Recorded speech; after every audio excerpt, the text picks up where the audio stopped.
Welcome to RMC Patna. RMC Patna में आपका स्वागत है। आज मैं एमएस एक्सेल के फॉर्मूला से रिलेटेड कुछ टॉपिकों पे बात करूंगा और उसे प्रैक्टिकली करके दिखाऊंगा कि आप इसे कैसे कर सकते हैं। तो चलिए बिना देर किए हुए स्टार्ट करते हैं। सबसे पहले हमारे सामने देखिए यहाँ कुछ इंट्रीज किया हुआ है। इसमें हमें फॉर्मूला लगाना जैसा कि यहाँ पे नाम है, फर्स्ट नेम है, मिडिल नेम है और यहाँ पे लास्ट नेम है। इसका पूरा नाम के लिए हमें यहाँ पे टाइप नहीं करना पड़े, इसके लिए मैं यहाँ पे एक फॉर्मूला लगाऊंगा जो कि यहाँ पे हमारा एक बार में फॉर्मूला लगाए और सारे के नामों को हम लोग एक बार कंबाइन कर लें। इसके लिए हम लोग इस फॉर्मूले का यूज करते हैं। तो चलिए, जैसा कि आप लोगों के स्क्रीन के सामने दिख रहा होगा, तो हम लोग ये फॉर्मूला लगाएंगे कैसे, बस इसे बारीकी से देखें और इसको समझें। हम यहाँ पे क्लिक करेंगे। यहाँ पे क्लिक करने के बाद कोई भी फॉर्मूला लगाने से पहले हम लोग उस इक्वल टू का साइन लगाते हैं। तो चलिए हम लोग यहाँ पे इक्वल टू का साइन लगा के देखते हैं और ये फॉर्मूला यूज करते हैं ताकि कोई भी नाम को एक साथ हम लोग कैसे जोड़ पाएंगे इसे देखेंगे और साथ साथ आप लोग इसे एक्सेल सीट खोलकर प्रैक्टिकल भी करें ताकि आप लोगों को ये चीज़ अच्छे से समझ में आए। तो चलिए, सबसे पहले यहाँ पे मैंने इक्वल टू का साइन लगा दिया। इसके बाद एज इट इज नीचे जो ये फॉर्मूला है मैं इसे ये टाइप कर रहा हूँ। तो चलिए, CONCATENATE मैंने इसे यहाँ पे टाइप किया। फिर इसके बाद मैं यहाँ से ब्रैकेट ओपन किया। देखिए, जैसा कि हिंट के रूप में मुझे बता रहा है कि यहाँ कि टेक्स्ट वन आप दीजिए, यानी कि टेक्स्ट वन कौन सा है इसे आप दीजिए। तो टेक्स्ट वन देखिए हमारा यहाँ पे कॉलम नेम ए है और रो 2 है, तो हम लोग यहाँ पे इजिली टाइप कर देंगे A2। जैसे ही A2 हमने टाइप किया तो देखिए यहाँ पे एक सिलेक्शन बन गया। तो A2 टाइप करने के बाद हम लोग सिंपली लगाएंगे कोमा। कोमा लगाने के बाद फिर हम लोग कोट को ओपन करेंगे, इन्वर्टेड कोमा। इन्वर्टेड कोमा लगाने के बाद एक स्पेस देंगे, फिर लगाएंगे हम लोग एक इन्वर्टेड कोमा। फिर हम लोग एक A2 को लॉक करने के लिए कॉमा का प्रयोग करेंगे। तो हमारा A2 यहाँ पे लॉक हो गया। तो अब हम लोग मिडिल नेम वाली पार्ट के जो है इसको लॉक लगाएंगे। तो ये फॉर्मूला में लॉक लगाने के लिए हम लोग इसका कॉलम नेम और रो का नेम एंट्री करेंगे। चलिए हम लोग यहाँ पे B2 लिख ले रहे हैं। फिर इसके बाद हम लोग कॉमा लगाते हैं, फिर इन्वर्टेड कोमा, एक स्पेस, फिर इन्वर्टेड कोमा, फिर एक कोमा लगाते हैं। फिर देखिए हम लोगों को एक नेक्स्ट टेक्स्ट को एंट्री कर सकते हैं। नेक्स्ट टेक्स्ट एंट्री करेंगे तो हमारा कॉलम C है और यहाँ पे रो 2 है। तो हम लोग यहाँ पे क्या करेंगे, तो C2 टाइप करेंगे। C2 टाइप करने के बाद कोमा लगाएंगे। इसके बाद शिफ्ट के साथ प्रेस करेंगे, इन्वर्टेड कोमा, फिर एक स्पेस देंगे, फिर इन्वर्टेड कोमा, फिर शिफ्ट के साथ पोस्ट लगा देंगे। हमारा ये फॉर्मूला कंप्लीट हो गया। इसके बाद हम जैसे ही इंटर प्रेस करेंगे यहाँ पे तो अमित कुमार रंजन जो लिखा हुआ है इसे ऐड करके यहाँ पे नाम दिखा देगा। जैसा कि हमारा ये फॉर्मूला लग चुका है। तो अब हम लोग इसे सिंपली ये बॉक्स के कॉर्नर पे जाएंगे, प्लस का साइन बन रहा है तो हम लोग इसे नीचे ड्रैग कर देंगे। जो भी नाम में जो टाइटल लगा हुआ, middle name, first name, middle name और लास्ट नेम सभी को ये ऐड कर देंगे। तो हम इस तरह से बहुत लंबे लंबे नामों को भी जोड़कर एक प्रकार से शॉर्ट वे में कर सकते हैं। चलिए अब हम लोग नेक्स्ट बात कर लेते हैं एडिशन का। एडिशन कर रहे हैं तो इसका फॉर्मूला होता है, यहाँ पे नीचे देख सकते हैं, इक्वल टू सम, इसके बाद कोष्ट खोलेंगे, इसके बाद सेल रेंज देंगे, इसके बाद जहाँ से जहाँ तक हमको जोड़ना है उस सेल से लेके लास्ट सेल तक देंगे।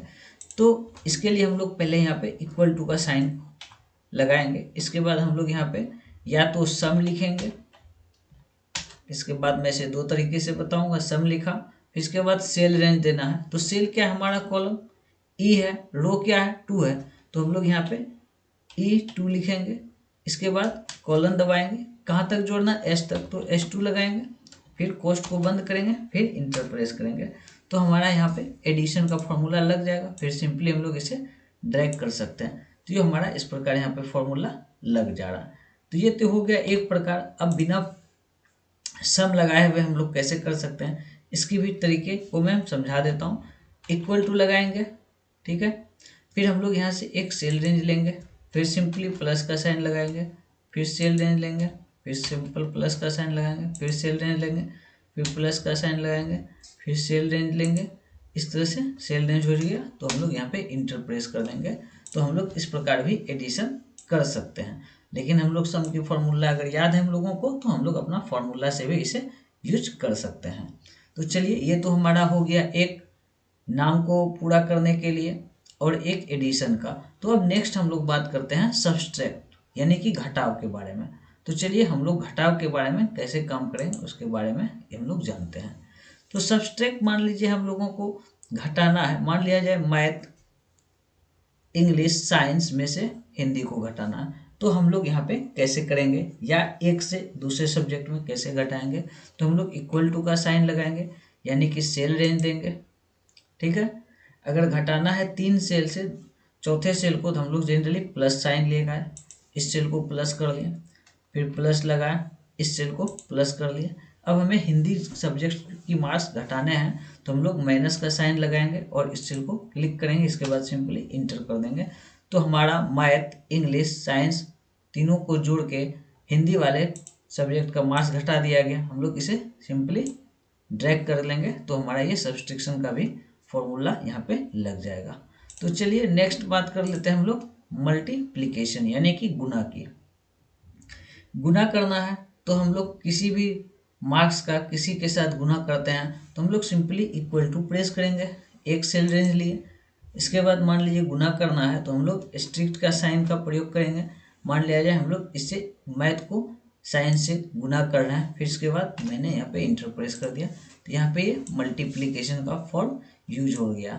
यह मल्टीप्लिकेशन का काम जो है ना, जैसे क्वांटिटी मान लिया जाए कि 10 बिस्कुट 2 रुपये के हिसाब से खरीदे हैं तो वहाँ पे यूज होता है, लेकिन मैं एक ही फॉर्मेट में आपको समझा रहा हूँ। अब आ जाइए डिवीजन के ऊपर यानी कि भाग। भाग कैसे करेंगे। भाग में सिंपली हम लोग यहाँ पे यूज कर लेते हैं इक्वल टू, मान लिया जाए इस सेल में हम लोग भाग दे रहे हैं किसी और सेल से, तो यहाँ पे हम लोग डिवीजन का साइन लगाएंगे। या भाग देना 3 से या 5 से तो 2 लगा दिए, इंटर कर दिए। तो देखिए यहाँ पे भाग लग गया और यहाँ से हम लोग इसे ड्रैग करके नीचे खींच देंगे तो सारा काम यहाँ पे हो जाएगा। तो चलिए अब हम लोग बात कर लेते हैं एवरेज के ऊपर। एवरेज हम लोग कैसे निकालते हैं। एवरेज का मतलब समझिए कि ये चारों का योग बट्टा कर देंगे तो हम लोगों का एवरेज निकल जाएगा। एक तो ये प्रोसेस हो गया और दूसरी प्रोसेस हम लोगों का है तो हम लोग सम का भी फॉर्मूला लगा के बट्टा जितना नंबर है 1 2 3 4 इसे लगा देंगे तो हो जाएगा। तो चलिए मैं इसे दो तरह से बताता हूँ। इक्वल टू सम का फॉर्मूला मैं यहाँ से लगा रहा हूँ, E2 से H2 का, फिर मैंने यहाँ कोष्ट बंद किया, बट्टा करूँगा। कितने नंबर है, मैथ 1, हिंदी 2, इंग्लिश 3, साइंस 4, तो 4 कर दिया। फिर मैंने यहाँ से इंटर प्रेस कर दिया। एक तो ये प्रोसेस हो गया। आप लोग इसे ड्रैग कर देंगे तो ये फॉर्मूला यहाँ पे लग जाएगा। तो चलिए और एक प्रोसेस जानता हूँ एवरेज का। चलिए जैसा कि आप लोगों के सामने यहाँ दिख रहा है एक सम किया हुआ है यानी कि ये चारों सब्जेक्ट का योग है, एवरेज निकालना। तो हम लोग डायरेक्ट यहाँ पे भी इक्वल टू का साइन लगा सकते हैं और यहाँ पे सेल देखिए m है और यहाँ पे रो 2 है तो हम लोग सीधा सीधा यहाँ पे m2 भी लिख सकते हैं और बट्टा कितने सब्जेक्ट हैं 4, तो 4 को यहाँ पे बट्टा में डाले, इंटर मारे तो हमारा यहाँ पे एवरेज ये निकाल दिया। फिर इसको हम लोग सिंपली यहाँ से ड्रैग करके एवरेज को निकाल सकते हैं। सिंपली हम लोग इस तरह से निकाल लिए। अगर हम लोग चाहते हैं कि ये सारे जो पॉइंट के फॉर्मेट में अच्छे से दिखे तो आप यहाँ से चाहे तो पॉइंट जो है आप यहाँ से बढ़ा सकते हैं। जैसे ही बढ़ाए तो देखिए सारे के दशमलव फॉन्ट में आ गए। फिर यहाँ पे चाहे तो आप घटा भी सकते हैं। तो आप एज इट इज जैसा चाहें वैसा कर सकते हैं।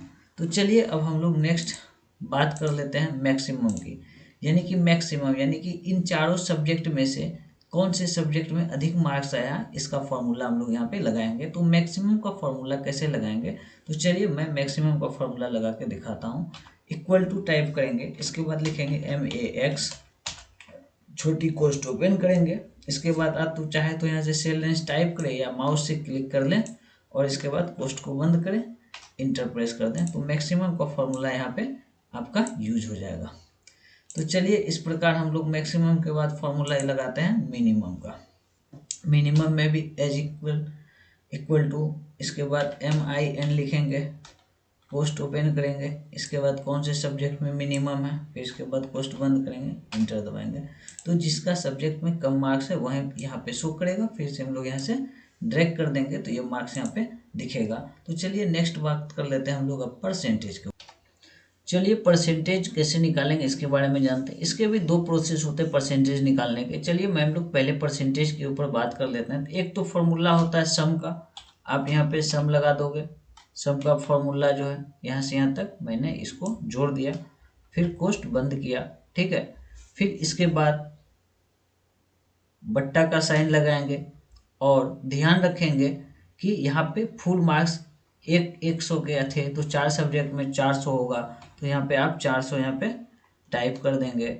जैसे ही 400 यहाँ पे आप टाइप करेंगे, इसके बाद ध्यान रखेंगे कि आपको बाद में परसेंट का साइन लगाना है। जिसको परसेंट साइन लगाएंगे इसके बाद इंटर प्रेस करेंगे तो यहाँ से आपका परसेंटेज आ जाएगा। तो एक तो ये हो गया प्रोसेस, इसको ड्रैग कर देंगे तो सारा परसेंटेज हमारा फिलअप हो जाएगा। एक तो ये प्रोसेस हो गया। और एक सिंपल प्रोसेस हो गया, आप अगर जोड़े हुए हैं सम, तो सम का जितना भी मार्क्स है अगर आप इसे चाहे तो सिंपली इक्वल टू लगाएं, ठीक है। इसके बाद आपके जो ये मार्क्स ऐड किए हुए सम का इसको लगाएं, ठीक है। ये मार्क्स हो गया। फिर बट्टा कर ले, 400 का था तो आप 400 कर लीजिए, ठीक है। फिर इसके बाद हम लोग गुना करते हैं, फिर इसके बाद कर देते हैं 100, यानी कि परसेंट में कन्वर्ट करना, तो इंटर प्रेस करेंगे तो आपके यहाँ पे सेम वैल्यू आएंगे। जैसा उस प्रकार से आया था सेम इस प्रकार से भी आप इसे निकाल सकते हैं। तो चलिए नेक्स्ट बात कर लेते हैं हम लोग काउंट के ऊपर, कि काउंट का हम लोग कैसे यूज करेंगे। काउंट में यहाँ पे कि कितने सब्जेक्ट में अपियर हुए हैं, यहाँ फॉर्मूला लगा रहे हैं। मान लिया जाए इसको मैंने यहाँ पे डिलीट कर दिया, यहाँ डिलीट कर दिया मैंने इसे 2, मान लिया मैंने इसे डिलीट कर दिया 2। मान लिया कुछ स्टूडेंट है जो कि सारे सब्जेक्ट में अपियर नहीं हुए, तो हम लोग कैसे पता करेंगे, तो हम लोग यहाँ पे काउंट का यूज करते हैं। तो काउंट के लिए हम लोग फॉर्मूला लगाएंगे इक्वल टू COUNT, फिर पोस्ट को ओपन करेंगे। इसके बाद हम लोग यहाँ से सेल या तो टाइप कर देंगे या इसे ड्रैग करके हम लोग क्लिक करेंगे, इसके बाद इंटर प्रेस कर देंगे। यानी कि अमित जो है 4 सब्जेक्ट में अपियर हुआ तो 4 दिखा रहा है, इसलिए हम लोग सिंपली से ड्रैग कर लेंगे। जो जितने सब्जेक्ट में अपियर है यहाँ पे वो शो करने लगे। जैसे इन्होंने एक सब्जेक्ट में अपियरिंग दिया है तो यहाँ पे 1 दिखा रहा है, कोई 3 सब्जेक्ट में अपियर हुए तो 3 दिखा रहा है। ये तो हो गया काउंट का। और एक इसी में होता है काउंट इफ का, जो कि एक लॉजिकल फॉर्मूला है, इसे भी हम यूज करके आपको दिखाएंगे भी। काउंट इफ का बेसिकली यूज होता है, मान लिया जाए कि मुझे खोजना है कि कितने बच्चों का है, कि इसमें से मान लीजिए कि 80 नंबर आया है, एग्जैक्ट नंबर पता करना है, तो हम लोग कैसे करेंगे, तो वो सेल को, तो हम लोग यहाँ पे फॉर्मूला लगाएंगे इक्वल टू, इसके बाद लगाएंगे count if COUNTIF, post open करेंगे। फिर इसके बाद हम लोग सेल जो है इसको देंगे। फिर इसके बाद हम लोग यहाँ से कॉमा का यूज करेंगे। कोमा का यूज करने के बाद हम लोग यहाँ पे कुछ लॉजिक देंगे, ठीक है। यहाँ पे कुछ क्या करेंगे, लॉजिक देंगे। तो लॉजिक देंगे तो मान लीजिए हमको 80 पता करना है, तो हम लोग कोट के अंदर लिख देंगे 80। इसके बाद फिर कोट को हम लोग बंद करेंगे, फिर छोटी कोष्ट को बंद करेंगे, इसके बाद इंटर मारेंगे। तो जो भी 80 नंबर लाने वाले हैं यहाँ पे वो सिर्फ दिखेंगे, तो हम लोग यहाँ से इसको ड्रैग करते हैं। तो देखिए 80 मार्क्स लाने वाले जो है यहाँ पे 1 दिखा रहा, तो यहाँ पे 1 दिखा रहा, तो हम लोग इस तरह से पता कर सकते हैं एग्जैक्ट 80 मार्क्स कितने आए हैं। तो यहाँ से हम लोग काउंट इफ का प्रयोग करके इसे चेक कर सकते हैं।